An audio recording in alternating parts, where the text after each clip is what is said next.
तो नमस्कार दोस्तों, मेरा नाम है मोहित और मैंने आपको पिछली कक्षा में पढ़ाया था वायुमंडल, जिसको इंग्लिश में कहा जाता है एटमॉस्फेयर। मैं उसी से संबंधित आपके लिए 25 पीवाईक्यू लेकर आया हुआ हूँ, जो परीक्षाओं में पूछे गए हैं, यानी पीवाईक्यू लेकर आया हुआ हूँ। ठीक है, तो हम लोग चलते हैं अपने पीवाईक्यू पर। ठीक है ना। पहला हमारा क्वेश्चन है, वायुमंडल की सबसे निचली परत को क्या कहा जाता है, मतलब कौन सी होती है। तो कौन सी होती है हमारी क्षोभमंडल, जिसका कि मैंने आपको पिछली कक्षाओं में बताया था। पहली होती है हमारी क्षोभमंडल, फिर होती है समताप मंडल, फिर होती है मध्यमंडल, फिर होती है हमारी आयनमंडल, फिर होती है क्या, बाह्यमंडल। ये हमारी क्रमशः परतें थी। ठीक है, हम दूसरे मंडल पर आते हैं, दूसरे क्वेश्चन पे आते हैं। वायुमंडल में सबसे अधिक गैस कौन सी होती है। तो हमने आपको बताया हुआ था कि नाइट्रोजन सबसे अधिक पाई जाती है। कितनी, 78.8% पाई जाती है। आपको बताया होगा कि 78.8% हमारी क्या पाई जाती है, नाइट्रोजन पाई जाती है। फिर उसके बाद ऑक्सीजन, फिर कार्बन डाइऑक्साइड पाई जाती है। ठीक है ना। ओजोन परत पूछा जाता है, ओजोन परत कहाँ पर पाई जाती है। तो ओजोन परत कौन सी मंडल में पाई जाती है, तो समताप मंडल में पाई जाती है, जैसे कि हमने बताया हुआ था। और इस पर 16 सितंबर इसमें एक छिद्र हो गया था, किसमें, ओजोन परत में। ओजोन परत में क्या हो गया था, एक छिद्र हो गया था। छिद्र कहाँ पर देखा गया था, तो अंटार्कटिका में देखा गया था। कहाँ पर, अंटार्कटिका में। अंटार्कटिका में क्या देखा गया था, एक छिद्र देखा गया था। ठीक है ना। और इस पर छिद्र के कारण, किसके कारण हुआ था, तो सीएफसी गैस के कारण इस पर क्या हुआ था, छिद्र हो गया था। सीएफसी गैस का फुल फॉर्म क्या होता है, तो क्लोरोफ्लोरोकार्बन इसका क्या होता है, फुल फॉर्म होता है। इस पर प्रतिबंध कब लगाया गया था, पूछा जाता है सीएफसी गैस पर प्रतिबंध कब लगाया था। मैंने आपको बताया था 16 सितंबर 1987। कब, 16 सितंबर 1987 को क्या हुआ था, हमारा मॉन्ट्रियल प्रोटोकॉल हुआ था। इसी के तहत हमारी सीएफसी गैस पर प्रतिबंध लगा दिया गया था। पूछा जाता है कौन से देश में ये प्रतिबंध हुआ था, तो आप याद रखना कि ये कनाडा देश में क्या हुआ था, ये मॉन्ट्रियल प्रोटोकॉल हुआ था। ठीक है ना। उसके बाद आते हैं, मौसम परिवर्तन किस परत में होते हैं। तो आप लोगों को पता होगा कि मैंने आपको बताया हुआ था सभी मौसमी घटनाएं किस में होती हैं, तो क्षोभमंडल में हमारी क्या होती हैं, सभी मौसमी घटनाएं होती हैं, यानी पक्षियों का उड़ना, बादल का गरजना, बिजली का कड़कना और बादलों का बनना किस में होता है, तो क्षोभमंडल में होता है। आपको याद होगा ये। आते हैं 5वें क्वेश्चन पर। तो पृथ्वी के चारों ओर गैसों का आवरण क्या कहलाता है।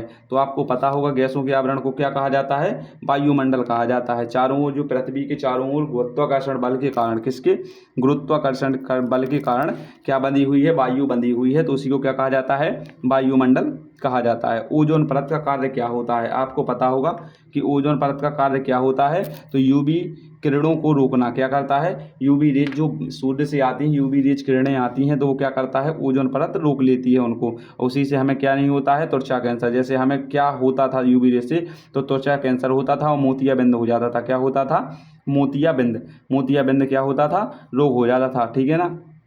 इसके बाद आते हैं 7वां क्वेश्चन, वायु दाब मापने वाला यंत्र कौन सा होता है। तो आप लोगों को पता होगा कौन होता है, वायु दाब मापने वाला कौन सा होता है, बैरोमीटर होता है। जैसे आपसे पूछा जाएगा वायु दाब किससे मापते हैं, तो किससे मापते हैं, बैरोमीटर से मापते हैं। ठीक है, इसको कहाँ पर लगाया जाता है, तो जो हमारे हेलीकॉप्टर होते हैं, एरोप्लेन होते हैं, जिसमें क्या लगाया जाता है, वायु दाब के लिए क्या लगाया जाता है, बैरोमीटर लगाया जाता है। 8वां क्वेश्चन आता है, हवा की गति को मापने वाला यंत्र, हवा की गति को मापने वाला यंत्र कौन सा होता है, तो एनीमोमीटर होता है हमारा। क्या, एनीमोमीटर से हम क्या मापते हैं, हवा की गति को मापते हैं। इसके बाद आते हैं, सबसे ऊपरी परत कौन सी होती है। सबसे ऊपरी परत, सबसे निचली परत तो हमने पढ़ ली थी, क्षोभमंडल होती है, फिर समताप मंडल होती है, फिर मध्यमंडल होती है, फिर आयनमंडल होती है, और 5वीं होती है, तो वो क्या होती है, बाह्यमंडल होती है। क्या होती है, बाह्यमंडल हमारी क्या होती है, सबसे आखिरी परत होती है। इसके बाद आते हैं, क्षोभमंडल की ऊंचाई कितनी होती है। क्षोभमंडल की लगभग में है, ये एक्चुअली वैल्यू नहीं है, तो लगभग में कितनी होती है, तो 10 से 12 किलोमीटर। कितनी होती है,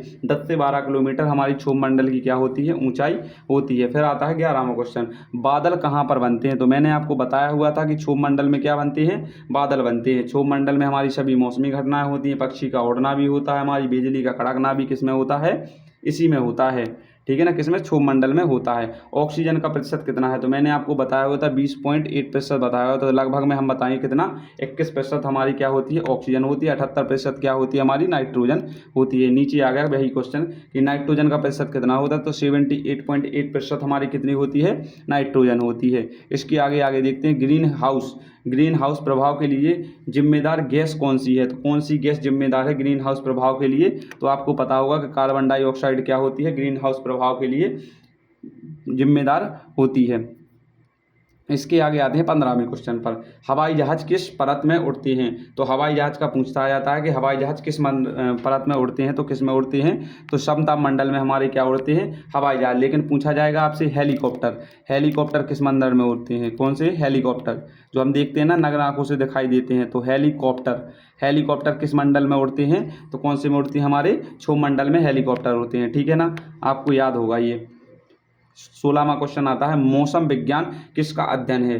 तो मौसम विज्ञान किसका अध्ययन है? तो हम लोग याद करेंगे कि ये किसका अध्ययन है? तो वायुमंडल का अध्ययन क्या कहलाता है? मौसम विज्ञान कहलाता है। 17वां होता है, जल वाष्प का मुख्य स्रोत क्या होता है? जल वाष्प यानी वाष्प उड़ाने के लिए कौन सा होता है? जल वाष्प का क्या होता है? तो महासागर क्या होता है हमारा? जल वाष्प का मुख्य स्रोत होता है महासागर। 18वां क्वेश्चन हमारा, अब देखते हैं क्या 18वां क्वेश्चन। 18वां क्वेश्चन कौन सा होता है? वायुदाब सबसे अधिक कहाँ होता है? तो आपको पता होगा कि वायुदाब सबसे अधिक कहाँ होता है? तो कहाँ पर होता है? समुद्र तल पर। समुद्र तल पर क्या होता है? वायुदाब होता है। कितना होता है वायुदाब? कहाँ पर पूछा जाएगा आपसे, वायुदाब सबसे अधिक कहाँ पर होता है? तो कहाँ पर? समुद्र तल पर हमारा वायुदाब सबसे अधिक होता है। 19वां क्वेश्चन हो गया, आयन मंडल किसके लिए महत्वपूर्ण है? आयन मंडल किसके लिए महत्वपूर्ण है? तो रेडियो संचार के लिए, जो हमारे संचार उपग्रह कहते हैं ना हम लोग, संचार उपग्रह, जिससे हमारे मोबाइलों में क्या आते हैं? टावर आते हैं, और हमारे किस में आते हैं? टीवियों में टावर आते हैं, तो वही कहलाते हैं क्या? संचार उपग्रह, रेडियो संचार कहा जाता है। तो वो किस में स्थापित किए जाते हैं? तो आयन मंडल में स्थापित किए जाते हैं। फिर आता है 20वां क्वेश्चन, तापमान मापने का यंत्र कौन सा होता है? तो आपको ये पता होगा, तापमान किससे मापते हैं? तो थर्मामीटर से मापते हैं हम लोग। किसका तापमान? अपने शरीर का तापमान किससे मापते हैं? तो थर्मामीटर से मापते हैं। इसके बाद आते हैं अगले क्वेश्चन पर, 21 वाले क्वेश्चन पर आते हैं। किस पर? 21 वाले क्वेश्चन पर आते हैं। पूछा जाता है, आर्द्रता मापने का यंत्र क्या होता है? आर्द्रता मापने का यंत्र क्या होता है? तो क्या होता है हमारा? हाइग्रोमीटर। हाइग्रोमीटर हमारा आर्द्रता मापने का यंत्र होता है। इसके बाद आते हैं 22वें क्वेश्चन पर। 22वें क्वेश्चन, CO2 का प्रतिशत लगभग कितना होता है? तो आप लोगों को पता होगा, ये मैंने बताया हुआ था वीडियो में, 0.03% CO2 का प्रतिशत होता है। और नाइट्रोजन का कितना होता है? 78.8% होता है। और लगभग में 21% किसका होता है? O2 का होता है। यही N2 का होता है। नाइट्रोजन का होता है, ये ऑक्सीजन का होता है। तो आप लोगों को पता होगा। 23 में कौन सा होता है? वायुमंडल। वायुमंडल को क्या कहा जाता है? तो इंग्लिश में लिखा हुआ है, इसमें क्या लिखा हुआ है? पहले को क्या कहा जाता था? ट्रोपोस्फीयर कहा जाता है, फिर दूसरे को स्ट्रेटोस्फीयर, तीसरे को मेसोस्फीयर कहा जाता है, चौथे को आयनोस्फीयर या थर्मोस्फीयर कहा जाता था, और वायुमंडल को क्या कहा जाता है? एक्सोस्फीयर कहा जाता था। इसमें लिखा होगा एक्सोस्फीयर। एक्सोस्फीयर किसको कहा जाता है? ये लिखा हुआ है, एक्सोस्फीयर का लिखा हुआ है। तो एक्सोस्फीयर किसको कहा जाता है? वायुमंडल को कहा जाता था। फिर आते हैं 24वें क्वेश्चन, वायुमंडल की कौन सी परत ओजोन परत होती है? तो कौन से मंडल में ओजोन परत होती है? तो कौन से मंडल में? समताप मंडल में। मैंने ये पहले आपको डिफाइन करके बता दिया था, 16 सितंबर 1987। 16 सितंबर 1987। 16 सितंबर को क्या मनाते हैं हम लोग? ओजोन दिवस मनाते हैं। क्या मनाते हैं? ओजोन दिवस। ओजोन दिवस किस दिन मनाते हैं? तो 16 सितंबर को हम लोग क्या मनाते हैं? ओजोन दिवस मनाते हैं। आपको क्लियर हो गया होगा।